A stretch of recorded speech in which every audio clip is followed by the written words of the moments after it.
કૌશલ્ય વિકાસ અને ઉદ્યોગ સાહસિકતા મંત્રાલય, ભારત સરકાર દ્વારા સ્થાપિત જન શિક્ષણ સંસ્થાન ભરૂચ અને નારાયણ વિદ્યાવિહાર હાઈસ્કૂલના સંયુક્ત ઉપક્રમે મતદાન જાગૃતિ અંતર્ગત કાર્યક્રમનું આયોજન કરવામાં આવ્યું હતું. આ કાર્યક્રમમાં નિયામક ઝૈનુલ સૈયદના માર્ગદર્શન હેઠળ કોવિડ-19ના નીતિ નિયમોને અનુસરીને આચાર્ય મહેશભાઈ ઠાકરના સહયોગથી નારાયણ વિદ્યાવિહાર જાડેશ્વર ખાતે રંગોળી અને ચિત્ર સ્પર્ધા યોજવામાં આવી, જેમાં જન શિક્ષણ સંસ્થાનના લાભાર્થી ભાઈ બહેનો, જેપી કોલેજના તેમજ નારાયણ વિદ્યાવિહારના વિદ્યાર્થી ભાઈ બહેનોએ ઉત્સાહપૂર્વક ભાગ લીધો હતો.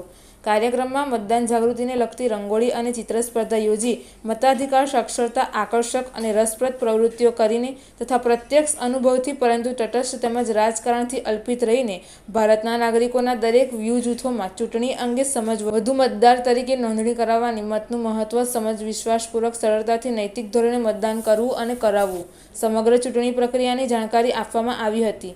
મતનું મૂલ્ય સમજીને મતદાનની ટકાવારી વધારવી, કોઈ મતદાર મતદાન વગર રહી ન જાય એ સિદ્ધાંતનું પાલન કરવું અને કરાવવા અંગેની સમજ પણ આપવામાં આવી હતી.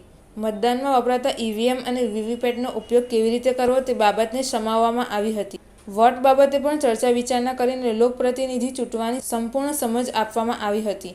અંતે સ્પર્ધામાં ભાગ લીધેલ વિદ્યાર્થી ભાઈ બહેનોને પ્રમાણપત્ર તથા વિજેતા ઉમેદવારોને ટ્રોફી, ઇનામ મહાનુભાવોના વરદ હસ્તે અર્પણ કરી તેમને પ્રોત્સાહિત કરવામાં આવ્યા હતા. નિર્ણાયક તરીકે કુલદીપસિંહ રણા તથા નારાયણ વિદ્યાવિહારના શિક્ષકોએ પોતાની સેવાઓ આપી હતી. કાર્યક્રમમાં નિવાસી અધિક કલેક્ટર પટેલ મુખ્ય મહેમાન પદે, જ્યારે જિલ્લા શિક્ષણ અધિકારી NM મહેતા અતિથિ વિશેષ પદે ઉપસ્થિત રહ્યા હતા.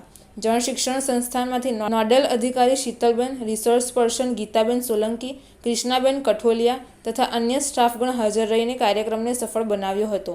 અંતે આ પ્રસંગે સૌ હાજરજનોનો નિયામકે આભાર વ્યક્ત કરી પ્લે કાર્ડ ડેમોન્સ્ટ્રેશન માટે તુલસીધામ ખાતે પ્રસ્થાન કર્યું હતું.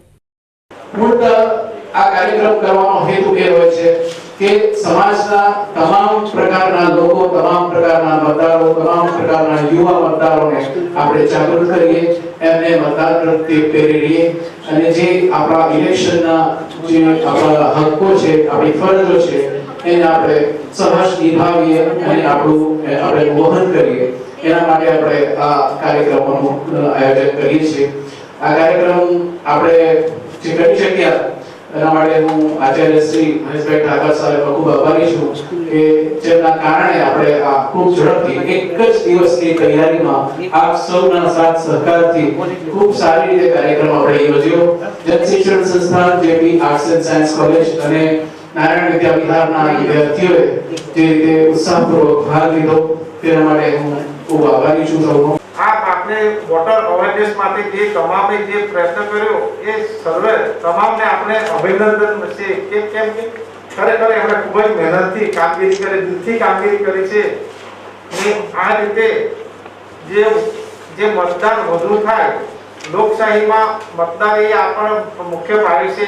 વધારે મત આપણે ત્યાં જોઈએ તો મતદાન બહુ 70% થતું હોય તો આપણે વધારે મતદાન થાય ને તમામ લોકો મતદાન પોતાનું એક મતદાન કરે ને મતદાન એ ખરેખર તો આપણને મતદાન એ આપણે ફરજ પણ છે ને એક હક પણ છે.